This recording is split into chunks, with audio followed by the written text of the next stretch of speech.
नमस्कार प्यारे बच्चों। आज 15 अक्टूबर 2020 की आपके साथ आपकी ये वर्कशीट है। वर्कशीट नंबर 44 है क्लास 10th की।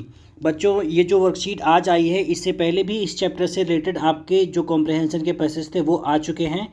और चैप्टर का नाम है आपका द थीव्स स्टोरी। बेटा, इसमें पैसेज 4-5 हैं, जैसा कि आपको दिख रहा है। 1 2 3 4 5 छोटे मोटे 5 पैसेज हैं लगभग। तो अगर मैं पांचों पैसेज पढ़ता हूँ तो वीडियो लंबा होगा, तो आप पैसेज आराम से पढ़िएगा, ठीक है। और ये पैसेज हरी और अनिल के बारे में है, जैसा कि मैंने पहले भी ब्रीफ कर चुका हूँ। मैं आज भी आपको बता दूँ कि इस चैप्टर में हरी जो है वो चोर होता है और अनिल जो है वो उसका दोस्त होता है। दोस्ती हो जाती है, फ्रेंडशिप हो जाती है, ठीक है।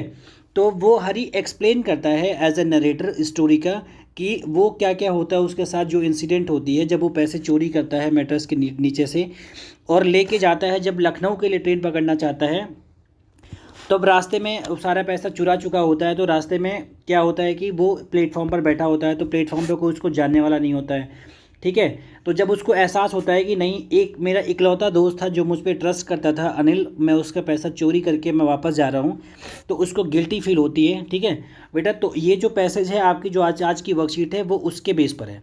क्वेश्चन स्टार्ट करते हैं। पैसेज आप पढ़िएगा, मैं एक्सप्लेन करता हूँ, ठीक है। पहला क्वेश्चन कहता है कि why did the narrator reach the station. Narrator means Hari. ये कहना है कि why did the narrator reach the station. Hari जो है या नरेटर जो है वह स्टेशन क्यों पहुंचा। क्यों? क्योंकि वो उसको पता था ना, वो फॉर मूविंग आउट है ना। लखनऊ एक्सप्रेस ट्रेन है, पैसेज में ऊपर देखिएगा आपको लिखा है।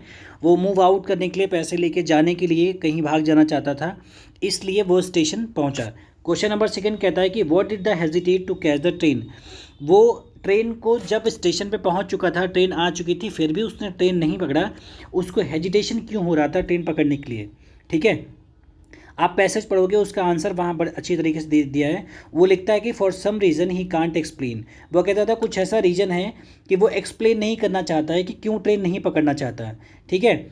वो कहता है कि I lost the change to get way. वो उसको पता नहीं कि वो जाना नहीं चाहता है, वो सस्पेंस में होता है कि मैं जाऊँ कि ना जाऊँ, किसी का विश्वास तोड़ के मैं कैसे जाऊँ। इस वजह से वो कह रहा है कि मैं जाना तो चाहता था, पर वो एक्सप्लेन नहीं कर रहा है कि वो ट्रेन क्यों नहीं पकड़ा। क्वेश्चन नंबर 3 कह रहा है, क्वेश्चन नंबर 3 आपके सामने कह रहे कि why was the speaker standing alone at the platform. वो प्लेटफॉर्म पर अकेले क्यों खड़ा था। Because he has no idea where to spend the night. उसके पास क्योंकि कोई आइडिया नहीं था कि वो रात कहाँ गुजारे। बारिश हो रही थी, पैसे चुरा के वो घर से भागा था अनिल के, ठीक है। और ट्रेन फिर छूट चुकी थी उसकी, ट्रेन नहीं पकड़ा था। अब वो जाए तो कहाँ जाए, इकलौते शहर में, पूरे शहर में उसको जानने वाला सिर्फ उसका एक दोस्त था अनिल, और उसके भी पैसे चुरा के, उसके भी विश्वास उसका भी तोड़ के वो जा रहा था। इसलिए उसको समझ में नहीं आ रहा था कि हम रात गुजारे तो कहाँ गुजारें, ठीक है बेटा। क्वेश्चन नंबर 4 कह रहा है कि what does he say about the different reaction of people when they are robbed. वो कह रहा है कि वो अलग अलग लोगों को जब वो चोरी करके लूटता था, उनको चोरी करता था, तब वो डिफरेंट रिएक्शन जो होते थे पीपल के, वो सोचता था कि कैसे कैसे कैसे रिएक्शंस होते हैं। अब वो कहता है कि ग्रीडी मैन शोड फियर। जो लालची आदमी होते हैं, अगर उनका पैसा वो चोरी करता है तो उनको गुस्सा आती है। वो अलग अलग रिएक्शन बता रहा है। The rich man showed anger.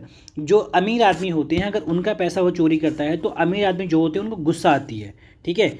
The poor man showed acceptance.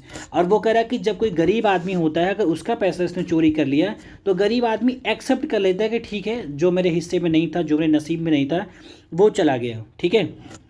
तो ये क्या है बेटा, ये डिफरेंट डिफरेंट रिएक्शंस थे पीपल के, जो ये बताता है अपने एक्सप्रेशन, अपने ये एक्सपीरियंस बताता है कि कैसे क्या क्या होता है। क्वेश्चन नंबर नेक्स्ट, मतलब कि क्वेश्चन नंबर 5 की तरफ आते हैं। क्वेश्चन नंबर 5 कह रहा है कि why did he come back to put Anil's money. वो अनिल के पैसे वापस रखने के लिए क्यों आया। Because he don't want to lose his trust. क्योंकि बेटा वो अनिल का जो ट्रस्ट था, अनिल जो उस पर भरोसा करता था, वह उसके तोड़ना नहीं चाहता था, इसलिए वह अनिल के पैसे वापस रखने के लिए आ गया। क्वेश्चन नंबर 6 कह रहा है कि why did narrator's heart sink. जो नरेटर मतलब कि हरी, उसका हार्ट मतलब दिल जो है वो सिंक मतलब डूब गया, बैठ गया। क्यों? क्यों? क्योंकि वो कहता था, उसको ऐसा लग रहा था कि क्योंकि अनिल को पता चल गया कि उसने पैसे चुरा लिए हैं। Because he think that Anil has already known about the stolen money, ठीक है बेटा। क्वेश्चन नंबर नेक्स्ट, 7 मतलब 8, और 8वां क्वेश्चन जैसा कि आप दिख रहा होगा, ये सीरियल नंबर यहाँ इस वर्कशीट में मिसिंग है। कोई बात नहीं, हम 8वां को छोड़ देते हैं। अब आते हैं क्वेश्चन नंबर 9 की तरफ, ठीक है। क्वेश्चन नंबर 9 कह रहा है कि फाइंड द एंटोनिम ऑफ। आपको एंटोनिम मतलब विलोम शब्द, विलोम शब्द मतलब उल्टा, आपको इसका उल्टा देखना है, इसको एंटोनिम बताना है। एंटोनिम कह रहा है क्या, क्राउडेड। क्राउडेड मतलब ऐसा एरिया जो भीड़ से युक्त हो। अब उसका उल्टा क्या होगा, डिजर्टेड। डिजर्टेड मतलब रेगिस्तान, ऐसा रेगिस्तानी एरिया, बिल्कुल सुनसान एरिया जहाँ कोई भी दिखता ना हो। हाइड, हिड, हिड मतलब होता है, या हाइड मतलब होता है छिपा होना, या बिल्कुल जो दिखाई ना दे। शोड मतलब कि जो जाहिर हो। Next, find the synonym of. Synonym मतलब पर्यायवाची, पर्यायवाची आपको देखना है। और जो आपके सामने वर्ड है वह पहला वर्ड है रिवील। रिवील मतलब होता है किसी चीज़ को खुला देना, खुल खुल मतलब उसको, ये ऐसा किसी कोई ढकी चीज़ हो, छिपी चीज़ हो, कोई रहस्य हो, उसका उजागर कर देना, उसको बोलते हैं रिवील। इसका सिनोनिम होगा क्या, शोड मतलब कि दिखा देना। सोल, सोल मतलब होता है आत्मा, ठीक है। आत्मा की सिनोनिम क्या होगी, स्पिरिट। ठीक है बेटा, तो आप ध्यान से देखिएगा वीडियो, वर्कशीट करिएगा। कोई दिक्कत होगी हमें आप कमेंट बॉक्स में कमेंट कर सकते हैं। मिलते हैं अगले वीडियो में, तब तक के लिए धन्यवाद।